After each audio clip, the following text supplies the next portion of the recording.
এক তো কাম কাজও নাই, মাসেরও শেষ, কীভাবে হাইমু কীভাবে চলমু এই চিন্তায় জান বাঁচে না। এক বাসাত গেছি কাম করতাম, একটা জিনিস দেখাইছে 300 টাকা দাম চাইছি, আর মহিলা কইতাছে এটা বাজারও নিলে 100 টাকা ঠিক করে দেবো। আমি 100 টাকা ঠিক করবাই তো ঠিক হই, আমার মতন কাজ পাই তাই না, আমি যে কাজ করে দেবো। মহিলারা বুঝাইছো যাইয়ে 200 টাকার মধ্যে বানাইলাম, কয়েছে 200 টাকা দেবো। এখন কাম ধরে নিতাম, এখন কয় 100 টাকা এখন দেবো, 100 টাকা পরে দেবো। আমি করে বই না, আমি এইভাবে কাম করি না, বাকি কোনো আমার কাজ নাই।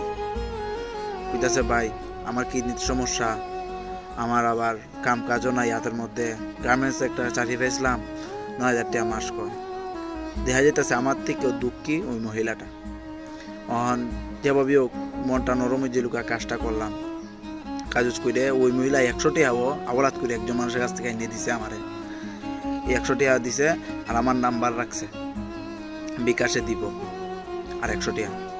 এখন আমি এটাই চিন্তা করছি যে আদৌ এই মহিলায় আমার টাকা দিব কিনা, কারণ এই মহিলা এত অসহায়, আর 100 টাকা করতে দিব, কাম কাজ তো নাই।